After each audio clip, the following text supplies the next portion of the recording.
Я вас приветствую на своем канале, с вами Валентина. Будем шить сидушку на стул. У меня вот такая сидушка, синтепон, простая, она уже старенькая, но я взяла ее как основу, как трафарет. 30 на 35, 37. Выкроила полотно из ненужной ткани, но прибавила сантиметр по кругу. А шить мы с вами будем вот из такого мусора. У меня целый бачок этих обрезков. У нас будет с вами текстильная пицца. Так как лоскуты у нас мелкие, их будет очень много, я буду использовать паутинку. Она приклеивается с двух сторон, к основе и к нашим лоскутам. Посмотрите, на этот хлам другие мастерицы выкидывают, а я все складываю в ящик. И вот именно это я хочу привести в работу, сделать, или я просто это все выкину. Вот такие приличные лоскуты я оставлю. Они у меня послужат в следующий раз. Буду делать работы. Нитки убираю отсюда, они мне не нужны. Это лоскуток трикотажа. Даже вот такие лоскуты мятые я утюжить не буду. Просто я их переворачиваю другой стороной, картинкой, и просто вот мелочевку мы распределяем наверх. Более крупные мы выкладываем вниз. У нас эта работа называется «Хлам в дело». Разложил лоскуты, я их раскладывал не просто навалом, накидал и разгреб, да, в разные стороны. Старалась более-менее аккуратно их раскладывать, но не смотрела ни за цветом. Единственное, вот крупные они у меня внизу, а мелкие наверху. Это буквально горстка, что у меня есть. Таких сидушек надо шить штук 100, чтобы израсходовать все эти лоскуты. Этот вариант – это простая пицца, когда вы просто накрываете прозрачной тканью, сеткой органзой, фатином и делаете стежку. Но есть немножко художественная пицца, и мы будем немножечко фантазировать. На таких ненужных обрезках мы можем сделать с вами композицию. Допустим, цветы, орнамент, сделать какой-нибудь рисунок. Но также мы можем взять ненужную пряжу и просто в хаотичном порядке сделать с нитками какой-нибудь рисунок. Произвольно делаю завитушки, это будет в виде листьев. Цвет хаки, он мрачный, поэтому я добавляю еще зеленую нитку. Она у меня даже больше салатовая нитка. Также делаю завитушки, только уже делаю в другую сторону, и чтобы они у меня не попадали на другие завитушки.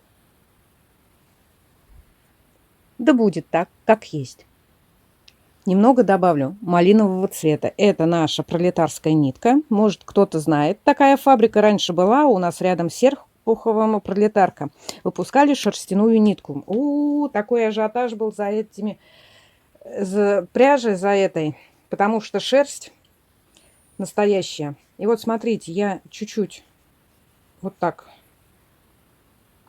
можно и скомкать. Но сильно горстку не надо делать, потому что вы не прошьете. Сюда вставляю. Просто намотали на руку и немножечко вот так сбаламутили, будем так говорить. Это наши цветы. Добавляю цветы из красной ровницы. Для яркости добавила такой салатово-желтый цвет.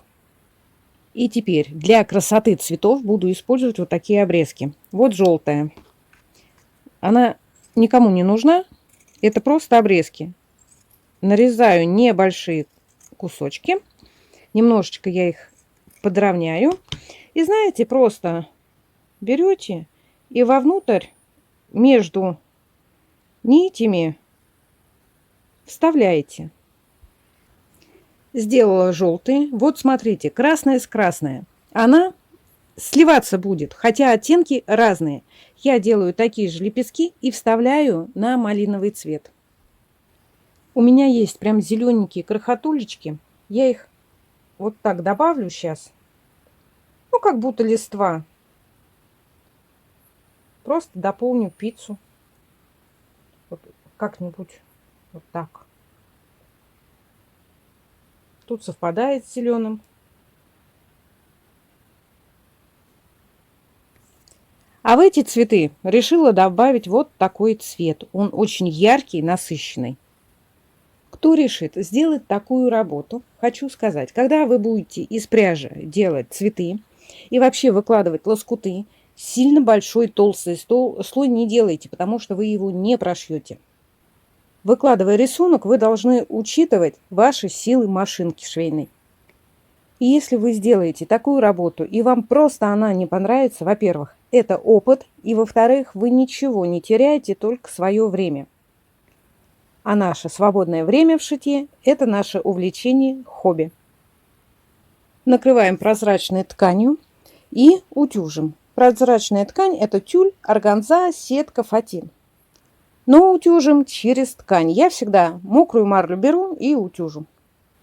Это у меня органза. Это обрезки от тюля. Когда шторы подшиваете или отдаете подшивать, всегда забирайте остатки.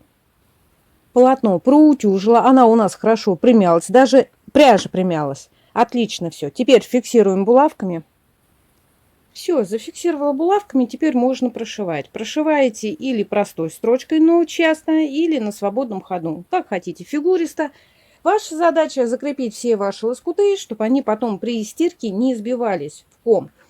Тут немножко отсвечивает, я вот так крутану, чтобы вам было видно. Конечно, вот эти два цвета, они очень сильно бросаются в глаза, а те, они как-то темные. На полотне разместила 7 цветов. Работа моя полностью готова. Я когда сделала стежку, ее отутюжила, выровняла, сделала обратную сторону, выкроила такого же размера, пришила завязки. Это у меня репсовая лента 2,5 сантиметра. Здесь не разрезана она, это просто длинная полоска. Сложила пополам и 2 раза прошила. Потом я делала отделку. Стежку делала все в бордовых тонах, даже цветы. Получилась она довольно-таки плотная. Машинка шила очень хорошо. Никакой уплотнитель мы с вами не использовали. Ни синтепон, ни поролон, ни изолон. Сами ваши лоскуты дают уплотнение. Своей работой довольна, очень-очень довольна. У меня есть видео, оставлю ссылку, где я шила жакет с такими розами из пряжи. Вот я немного увеличила, чтобы вы посмотрели строчку. Здесь строчка мозги, а цветы сшиты по спирали. Ну, на этом все. Я с вами прощаюсь, увидимся в следующем видео. Но вы не забывайте заходить в гости на канал, присылать смайлики, писать комментарии, жать колокольчик, ну и также подписываться. Пока-пока. Увидимся в следующем видео.